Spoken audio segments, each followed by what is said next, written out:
नमस्कार। ग्रहों की गोचरीय स्थिति पर रेगुलर वीडियो पाने के लिए साप्ताहिक राशिफल, मासिक राशिफल, त्रैमासिक राशिफल और ग्रहों के बाकी गोचर पर भी रेगुलर अपडेट्स पाने के लिए, जिसके हिसाब से आप अपने जीवन में थोड़ी गाइडेंस प्राप्त कर सकें, इसके लिए मेरे चैनल को अवश्य सब्सक्राइब करें। जिन लोगों ने सब्सक्राइब कर रखा है वो ऑल ये जो नोटिफिकेशन सेटिंग होती है इसको क्लिक करें, क्योंकि कभी कभी कुछ लोग बोलते हैं उनको नोटिफिकेशन नहीं मिलती।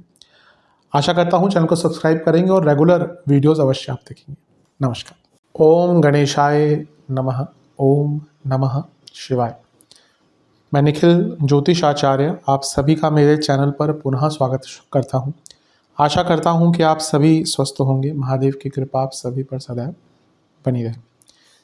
ये वीडियो तुला यानी कि लिब्रा के लिए बहुत विशेष है, क्योंकि ये वीडियो है जनवरी, फरवरी, मार्च 2026 के त्रैमासिक राशिफल के बारे में।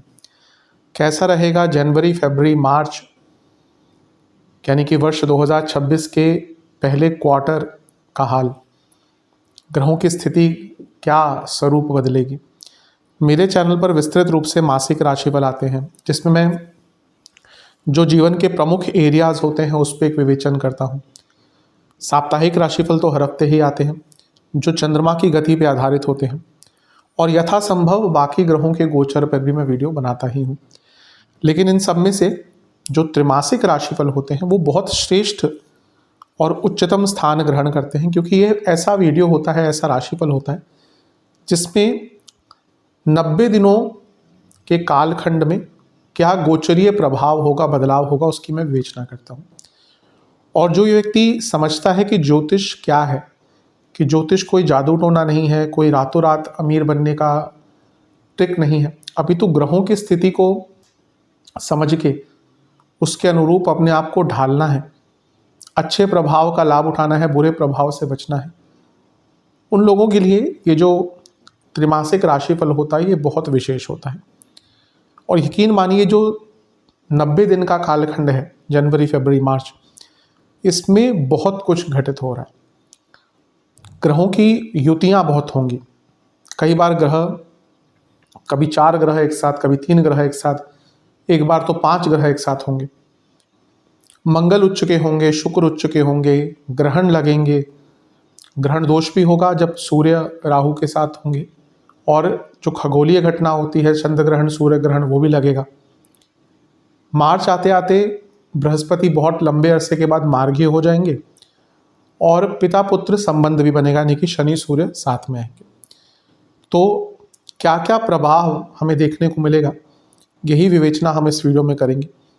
यदि आपकी लग्न राशि या चंद्र राशि तुला है, दोनों ही गाइडेंस के लिए इस राशिफल को देख सकते हैं। मैं हर बार ये समझाने का प्रयत्न करता हूँ कि राशिफल एक बहुत सामान्य विश्लेषण होता है और ये अलग अलग नहीं बन सकता कि आप बोलें कि मेरी तुला लग्न है तो अलग राशिफल बनाइए, तुला राशि है तो अलग राशिफल बनाइए, नहीं हो सकता।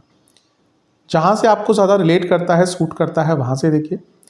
मेरा व्यक्तिगत मत है कि अगर आप अपने लग्न से देखते हैं तो ज़्यादा प्रैक्टिकल रहेगा। इनकेस नहीं पता है तो आप चंद्र राशि से या जहाँ से आपको सूट करता है वहाँ से देखिए।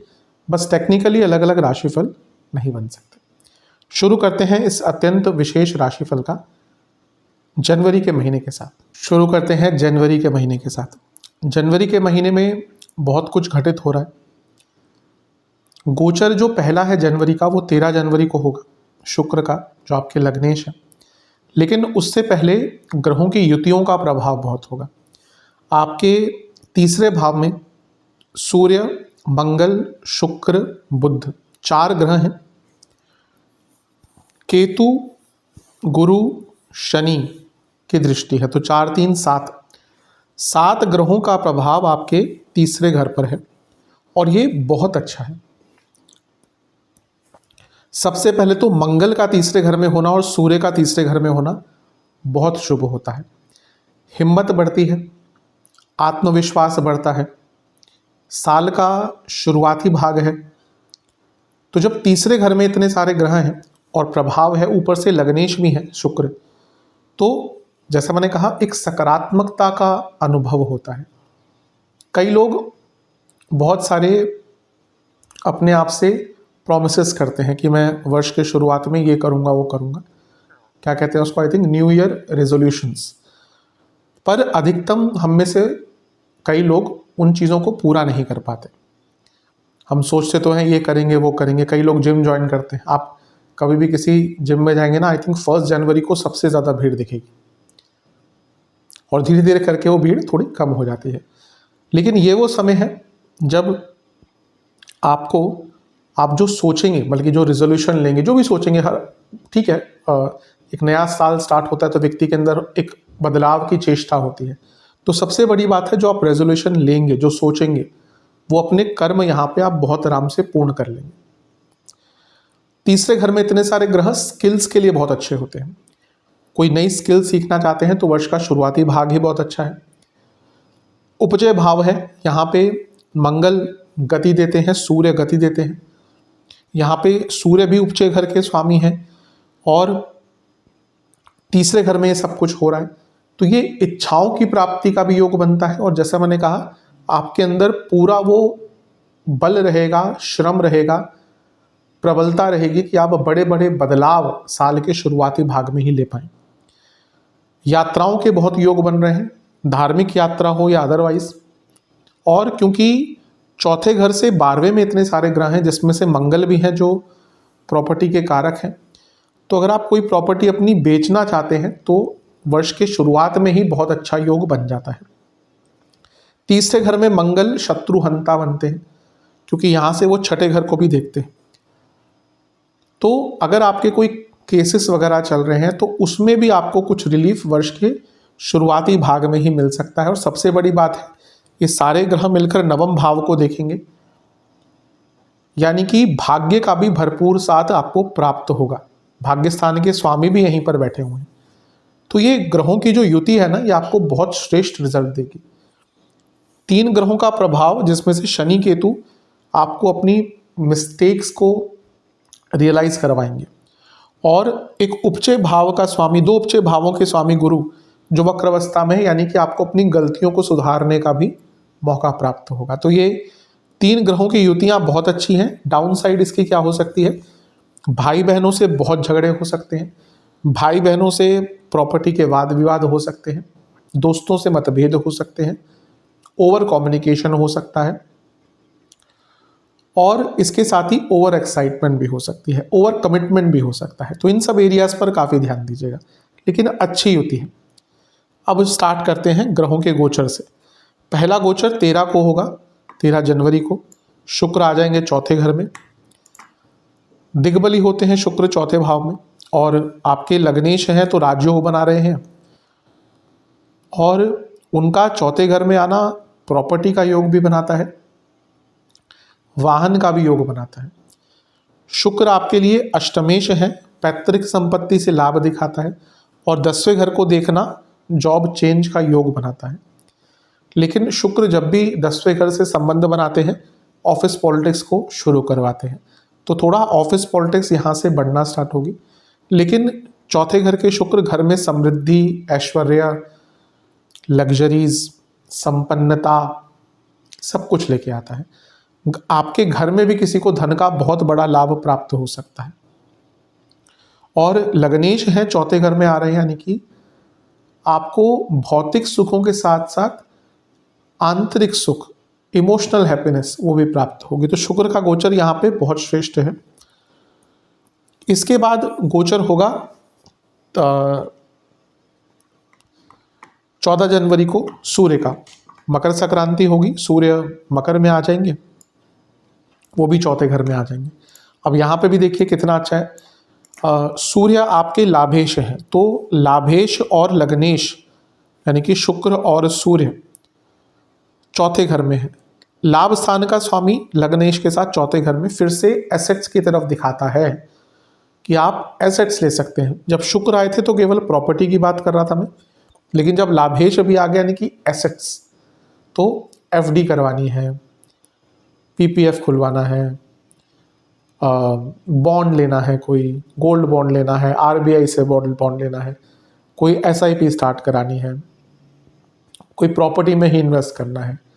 तो यहाँ पे एसेट्स जो होते हैं, केवल प्रॉपर्टी ही एसेट नहीं होती, लिक्विड एसेट्स होते हैं, फिक्स एसेट्स होते हैं। तो आपके एसेट्स की वृद्धि यहां पर दिखती है।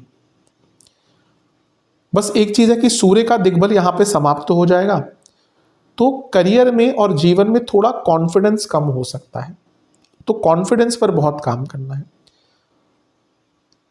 घर में समृद्धि, घर में पैसा बहुत आता हुआ दिख रहा है। इसके बाद 16 जनवरी को मंगल यहां पे आ जाएंगे।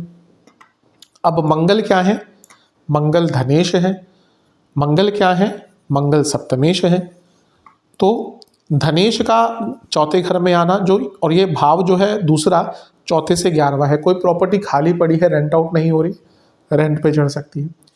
और क्योंकि वो सप्तमेश है और यहाँ पे मंगल उच्च के हो गए, तो बिजनेस के लिए बहुत लाभ, धन का बहुत लाभ, प्रॉपर्टी का लाभ। यहाँ से मंगल 11वें घर को देखेंगे और 11वें घर के स्वामी यहीं पर बैठे हैं।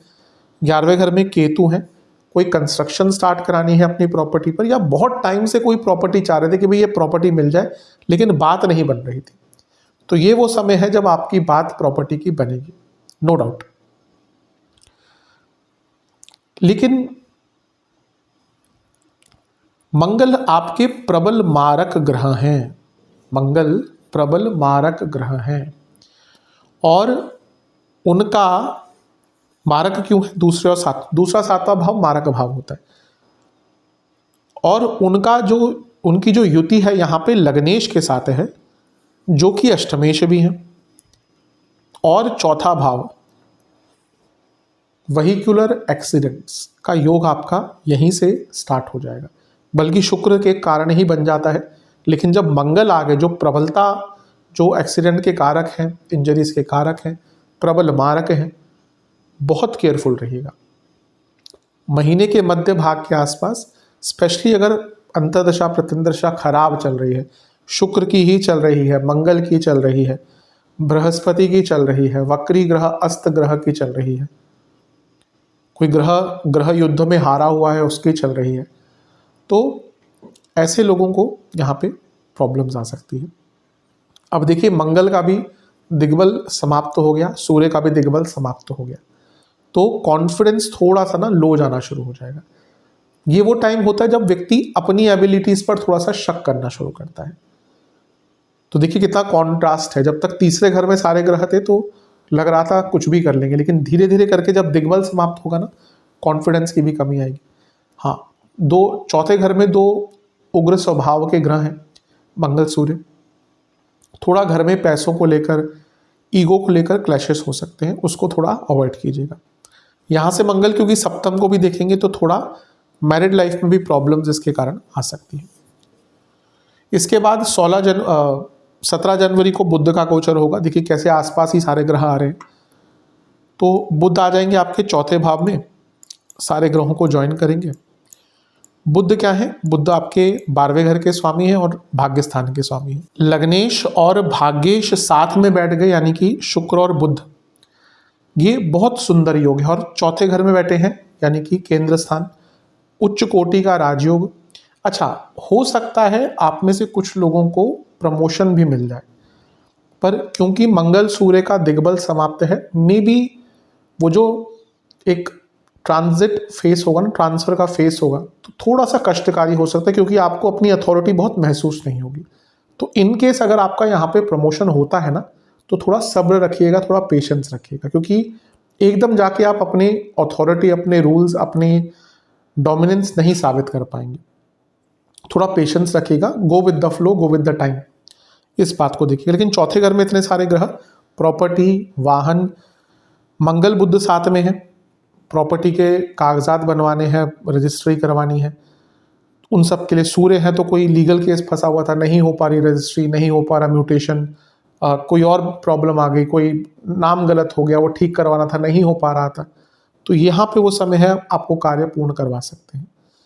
अच्छा है, लेकिन क्योंकि चौथे घर में फिर बुध भी आ गए, जो आपके 12वें घर के स्वामी हैं, मैं फिर से कहूँगा वहीक्यूलर एक्सीडेंट्स के योग हैं, थोड़ा सा सचेत अवश्य आपको रहना पड़ेगा।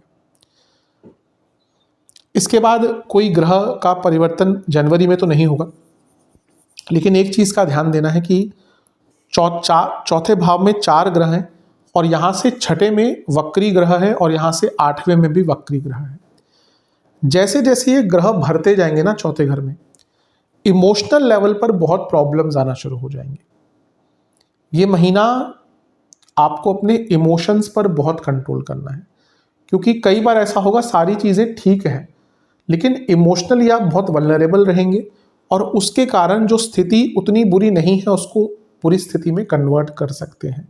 इसलिए अपने इमोशनल वल्नरेबिलिटी पर आपको बहुत ज़्यादा ध्यान देना है। घर में कलह कलेश से बचें। जहाँ दिख रहा है कि बहस की स्थिति हो रही है, टॉपिक बदल लें, कुछ और बात कर लें, कॉम्प्रोमाइज़ कर लें, सॉरी बोल लें, क्योंकि इस महीने अगर एक बार घर में कलह कलेश होगा तो वो बहुत लंबे अरसे के लिए होगा, वो फिर ख़त्म नहीं होने वाला, वो लिंगर ऑन करेगा। और इतने ग्रह चौथे घर में, माता जी की सेहत का भी थोड़ा सा ध्यान रखिएगा। अगर हम सेहत की बात ही करें तो जिनको ब्रीदिंग इश्यूज़ हैं, ईएनटी की प्रॉब्लम है, नसों की प्रॉब्लम है, इन्फेक्शंस बहुत रहते हैं, जिनको कार्डियक इश्यूज़ है, उनको यहाँ पे बहुत सचेत रहना पड़ेगा। तो ये सारे एरियाज़ हैं जिस पे आपको ध्यान देना है। ओवरऑल ये महीना कई मायने में बहुत अच्छा है, लेकिन कुछ एरियाज़ हैं जिस पे आपको, जैसा मैंने कहा, ध्यान देना पड़ेगा। अब फरवरी के महीने की तरफ चलते हैं। फरवरी के महीने की तरफ, फरवरी का महीना भी खास है, लेकिन यहाँ पे थोड़ा सा संघर्ष भी कुछ चीज़ों में हो सकता है। जो पहला गोचर होगा वो बुध का होगा और वो 3 फरवरी को ही हो जाएगा। बुध आपके पंचम भाव में आकर विराजमान हो जाएंगे। पंचम के बुध अच्छे ही होते हैं, भाग्येश हैं, और भाग्येश का राहु के साथ बैठना भाग्य की वृद्धि करा सकता है। अचानक से नई अपॉर्चुनिटीज़, अचानक से नए मौके। 12वें घर के स्वामी है, राहु के साथ बैठे हैं पंचम में। जो बच्चे विदेश में स्टडी करना चाहते हैं, कुछ प्रयत्न करना चाहते हैं, उनके लिए बहुत अच्छा समय है। वीज़ा का काम हो, इमिग्रेशन का काम हो, या जो ऑलरेडी स्टूडेंट्स विदेश में हैं उनको जॉब ढूंढनी है, कुछ और काम करने हैं, उनके लिए भी बहुत अच्छा समय है। 12वें घर के स्वामी और नवम के स्वामी बुध राहु के साथ सडनली कुछ लोगों की धार्मिक यात्रा हो सकती है। मैं कई बार बताता हूँ, राहु गंगा स्नान करवाते हैं। ग्रहों को केवल बुरा कह देना कि राहु बुरा ग्रह है, सिर्फ लोग बोलते हैं केतु स्पिरिचुअलिटी, राहु में भी बहुत आध्यात्मिक नहीं, लेकिन राहु के कारण कई लोग गंगा स्नान करते हैं।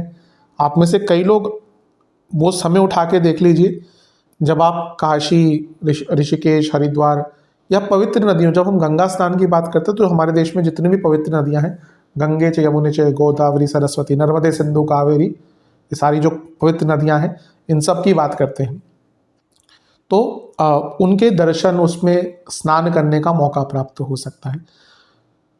तो ये वो समय है धार्मिक यात्राएं, और ये अचानक से होगा। कुछ लोगों का अचानक से यहाँ पे प्लान बन सकता है, और कुछ लोगों को अगर विदेश घूमने भी जाना है उनके लिए भी बहुत अच्छा योग है। स्टूडेंट्स को कई मौके मिलेंगे, लेकिन बुध राहु की युति पंचम में ना स्टूडेंट्स के लिए ध्यान बहुत भटकाती है, तो अपने फोकस पर थोड़ा सा नियंत्रण रखिएगा। राहु बुध की युति वैसे भी अनकन्वेंशनल सोच वाली होती है, तो यहाँ पे बहुत अलग अलग आइडियाज आएंगे, इमेजिनेशन बहुत अच्छी हो जाएगी आपकी, लेकिन अपनी सोच पर थोड़ा कंट्रोल भी रखिएगा। लव लाइफ पर इसका थोड़ा नेगेटिव इम्पैक्ट हो सकता है, क्योंकि लव लाइफ में ओवर थिंकिंग, ओवर कम्युनिकेशन और ट्रस्ट इश्यूज, ये सारी ही चीजें आपको तंग करेंगी। इसके बाद 6 फरवरी को शुक्र भी यहीं पे आ जाएंगे पंचम में। लग्नेश है, लग्नेश भाग्येश के साथ पंचम भाव में, भाग्यशाली योग। राहु ना एक वृद्धि कारक ग्रह है। राहु को आज के टाइम में गलत ग्रह कहना, वो वही व्यक्ति कह सकता है जिसने ज्योतिष में कुछ एक्सपीरियंस नहीं ग्रहण किया, क्योंकि राहु एक ऐसा ग्रह है जो आपको आपकी संभावनाओं से और आपकी खुद की एक्सपेक्टेशन से भी आगे लेके जा सकता है। जो लोग राहु के द्वारा स्ट्रांग बनते हैं ना, या सफलता प्राप्त करते हैं, उनसे पूछ लीजिए, वो खुद ही ये बोलेंगे कि मैंने भी नहीं सोचा था कि मैं इतना कुछ कर पाऊंगा। वो राहु की पावर है। इसीलिए समय बहुत श्रेष्ठ है। ये समय बदलाव का है। किसकी बदलाव? सबसे पहले सोच, पंचम भाव है ना, सोच बदलेगी, जीवन बदलेगा, पूरा परिस्थितियां आपकी बदल जाएंगी। राहु केतु एक्सिस में है, कुछ अलग करने का मौका। 10वें से अष्टम में इतने ग्रह आ रहे हैं, आगे भी आएंगे, तो ये इंडिकेट करता है कि यहाँ से जॉब चेंज के भी आपके अवसर स्टार्ट हो जाएंगे। और सबसे बड़ी बात है, भाग्य का बहुत भरपूर साथ मिलने वाला है। इसके बाद 13 फरवरी को सूर्य भी यहीं पे आ जाएंगे। अच्छा, शुक्र जो है वो अष्टमेश भी है, तो यहाँ पे उनका आना ना अचानक से धन का लाभ, स्पेकुलेटिव मार्केट्स आदि से भी कुछ लाभ दिलाता है, लेकिन अष्टमेश का पंचम में आना लव लाइफ के लिए फिर से थोड़ा नेगेटिव होता है। 13 तारीख को सूर्य भी यहीं पे आ जाएंगे। यहाँ से थोड़ी सी परेशानी स्टार्ट होगी, क्योंकि राहु सूर्य साथ में है तो ग्रहण दोष लग गया। चंद्रमा पर हर महीने में 5 दिन के लिए ग्रहण दोष लगता है। 2.5 दिन जब वो राहु के साथ होते हैं, 2.5 दिन केतु के साथ होते हैं। और सूर्य पर साल में 2 महीने के लिए, जब 1 महीना वो राहु के साथ होंगे, 1 महीना केतु के साथ होते हैं। ग्रहण दोष स्टार्ट हो गया पंचम में। अब फिर से मैं कहूँगा लव लाइफ में प्रॉब्लम्स आ सकती हैं। लव लाइफ के लिए टाइम अच्छा नहीं दिख रहा, कई लोगों के ब्रेकअप होंगे। और 13 को सूर्य यहाँ पे और 17 तारीख को यहाँ पे ग्रहण भी लग जाएगा। अभी जब ग्रहण लग रहा है तो इसमें कितने सारे ग्रह इन्वॉल्व हैं। ग्रहण तो केवल, अब जब ये ग्रहण होगा तो ये अमावस्या का टाइम होता है। सूर्य ग्रहण अमावस्या पे ही लगता है, और चंद्र ग्रहण जब लगता है तो पूर्णिमा होती है। तो चंद्रमा भी यहीं पे होंगे, सूर्य ग्रहण लगेगा, तो इतने सारे ग्रहों का प्रभाव है पंचम में। अपने ओवर थिंकिंग पर तो बहुत कंट्रोल करना है आपको। आप यकीन मानिए, अगर आपको एंग्जाइटी है, कोई मानसिक विकार है, ये टाइम बहुत कष्टकारी जाएगा। मेडिटेशन स्टार्ट कर दीजिएगा, दान पुण्य स्टार्ट कर दीजिएगा, पूजा पाठ स्टार्ट कर दीजिएगा।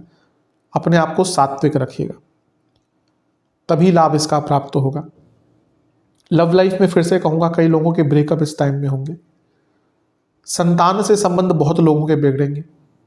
आपकी संतान की सेहत के लिए भी अच्छा नहीं है। स्टूडेंट्स का माइंड बहुत डिस्टर्ब रहेगा।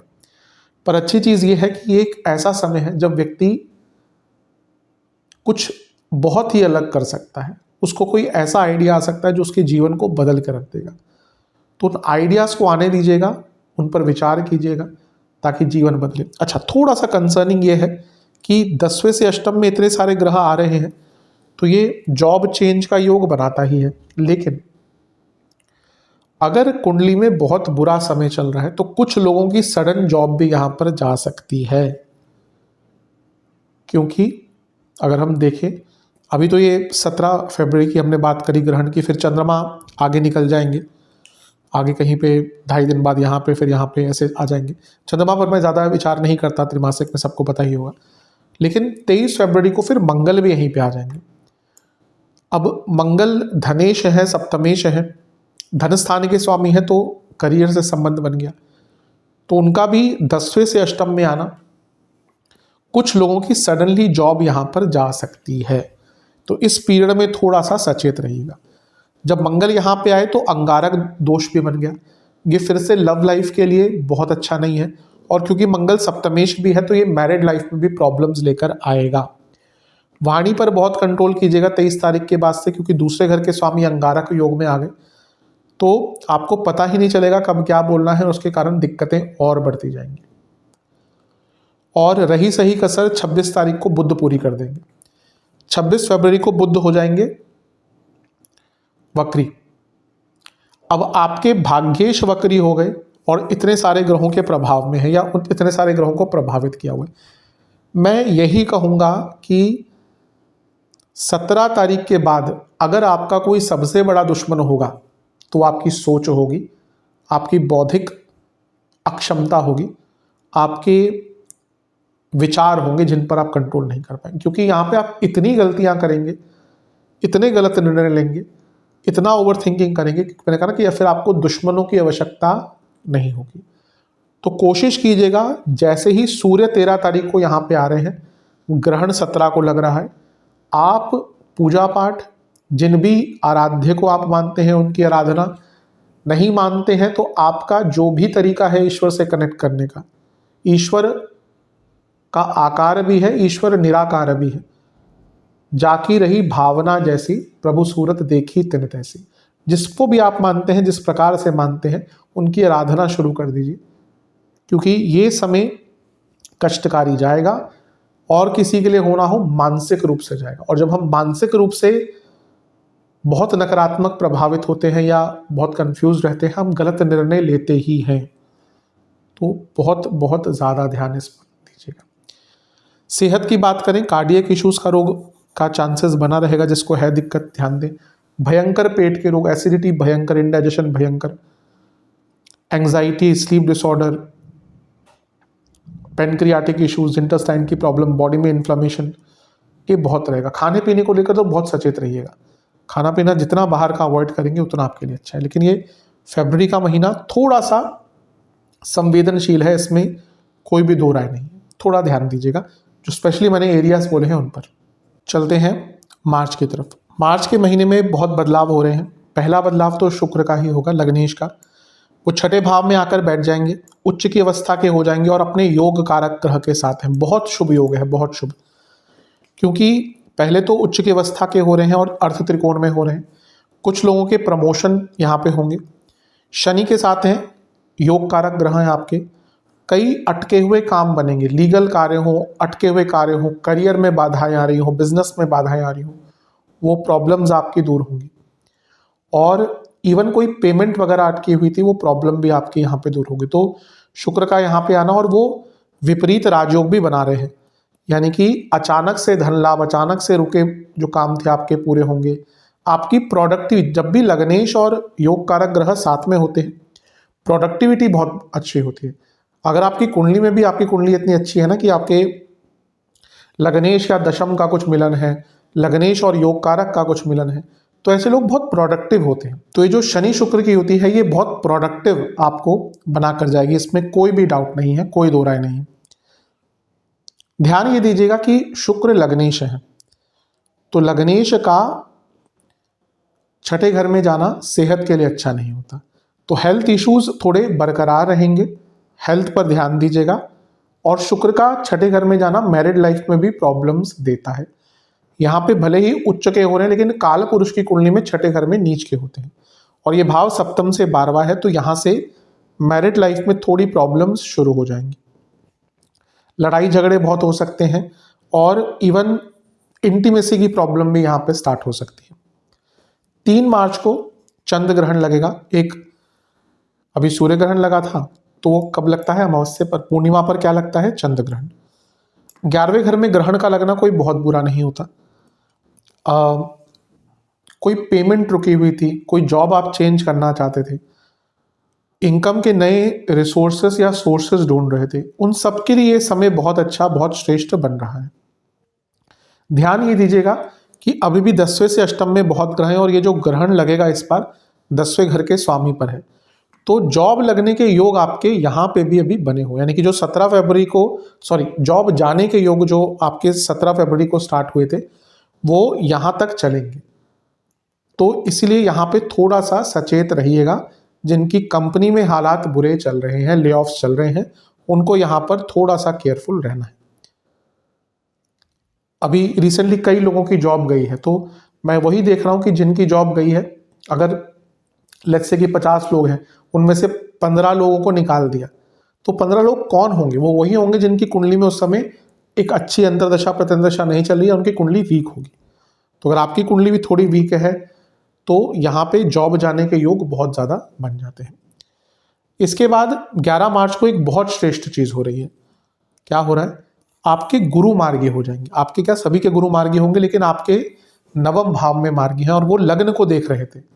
तो नवंबर दिसंबर से आपने देखा होगा कि चीज़ें उतनी स्टेबल नहीं हो पा रही जितना आप एक्सपेक्ट कर रहे हैं। चीज़ें बनती होंगी, काम बनते होंगे, लेकिन ऐन मौके पर आके अटक जाते होंगे, क्योंकि भाग्य का साथ नहीं मिल रहा, क्योंकि भाग्य स्थान में एक वक्री ग्रह था, और भाग्य के जो कारक हैं वो भी वक्री थे।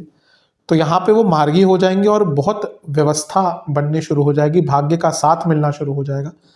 वो 2 उपचय भावों के स्वामी हैं, तो बहुत गतिमान आपका समय रहेगा। मार्च के बाद तो एकदम जीवन बदल जाएगा, और बहुत संघर्ष जो आपका आ रहा था वो कम हो जाएगा।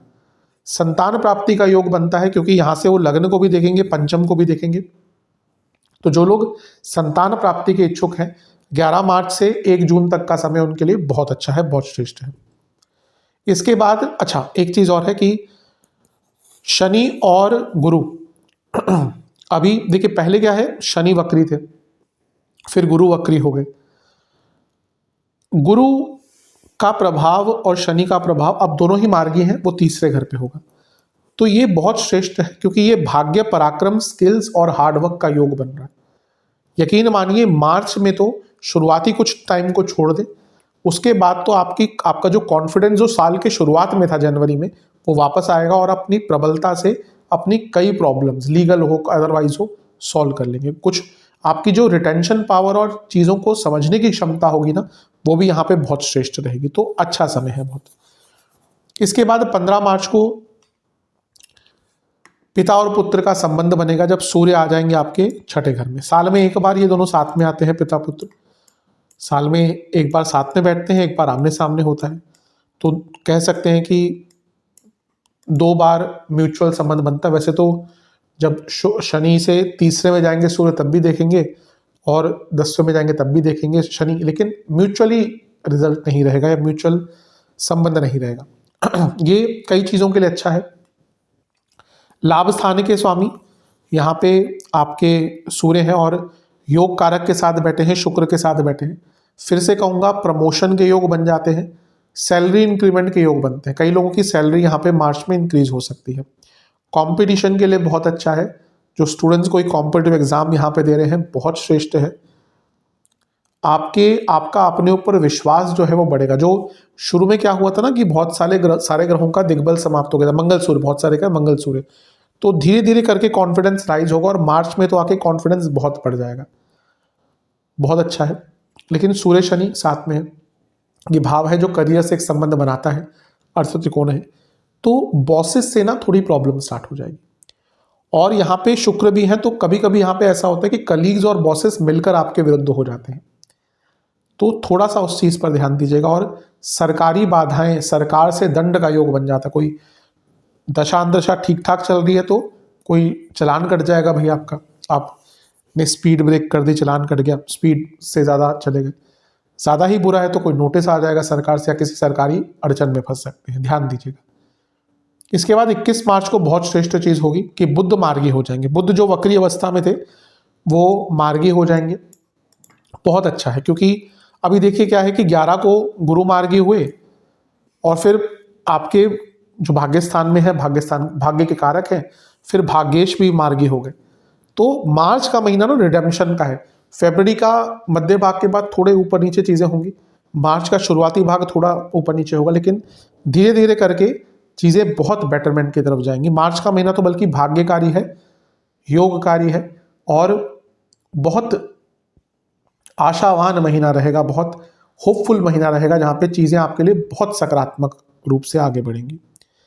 इसके बाद एक गोचर और होगा शुक्र का, और शुक्र आपके सप्तम में आकर बैठ जाएंगे 26 तारीख को। ये आखिरी गोचर है इस महीने का। अच्छा है क्योंकि लग्नेश हैं, सप्तम भाव में आ रहे हैं, तो राजयोग बनेगा। विवाह का योग भी बन जाता है। समझिएगा मैं क्या कह रहा हूँ, विवाह का योग बन जाता है क्योंकि शुक्र सप्तम में आते हैं तो ही विवाह का योग बनता है। और लग्नेश होने के नाते विवाह का सुंदर योग। प्रमोशन के फिर से बहुत अच्छे योग हैं क्योंकि लग्नेश 10वें से 10वें में है, रिकॉग्निशन मिल सकता है, पॉपुलैरिटी मिल सकती है, बहुत श्रेष्ठ है। बिजनेस स्टार्ट करना है उसका योग है क्योंकि सप्तम से सप्तम और सप्तम से धन के स्वामी है। बिजनेस के लिए पैसे का अरेंजमेंट हो सकता है, बिजनेस करते हैं तो धन का बहुत बड़ा लाभ हो सकता है। लेकिन शुक्र वैवाहिक जीवन के कारक है और अष्टमेश है, तो वैवाहिक जीवन में जो प्रॉब्लम स्टार्ट हुई थी मार्च के स्टार्ट में वो बढ़ेगी। और यहाँ पे केतु का प्रभाव भी है शुक्र पर, ये कभी भी मैरिड लाइफ के लिए अच्छा नहीं होता। तो मैरिड लाइफ में मार्च का अंत जाते जाते बहुत दिक्कतें दे सकता है। तो ओवरऑल देखा जाए मार्च का महीना कई चीज़ों में अच्छा इंपैक्ट देगा, लेकिन जो भी मैंने कुछ नेगेटिव चीज़ें कही उनका ध्यान दीजिएगा। अगर हम सेहत की बात करें तो पेट की प्रॉब्लम बनी रहेगी, हार्मोनल प्रॉब्लम, हड्डियों के रोग, नसों के रोग, anxiety, sleep disorders, breathing problems, कफ विकार, ये बहुत तंग करेंगे। तो इन सब पर काफ़ी ध्यान दीजिए। उपाय की बात कर लेते हैं। सबसे पहले आपको किसी भी दुर्गा जी के मंदिर में, देवी मंदिर में इत्र का दान और लाल पूजा के वस्त्र का दान करना है। आपको दुर्गा माता को फलों का और मिठाई का, आपको भी मिठाई का भोग लगाना है और वहीं पर बैठकर पहले तो 4 घी के दिए अर्पण कीजिएगा। ओम शुक्राय नमः और ओम शुभदाय नमः, इन मंत्रों का आपको 108 बार जाप करना है। किसी भी गौशाला में फलों का दान करना है, ज़रूरतमंदों को कंबल का दान करना है और दूध में इत्र की कुछ बूंदें मिलाकर शिवलिंग का अभिषेक करना है और फिर वहीं पर बैठकर गौरी चालीसा और शिव चालीसा का 2-2 बार पाठ करना है। ये उपाय कर लेंगे तो अवश्य बहुत लाभ मिलेगा। आशा करता हूँ वीडियो काम आएगा। चैनल पर नए हैं सब्सक्राइब कीजिए, वीडियो को लाइक कीजिए। मिलता हूँ अगली वीडियो में, तब तक के लिए ओम नमः शिवाय।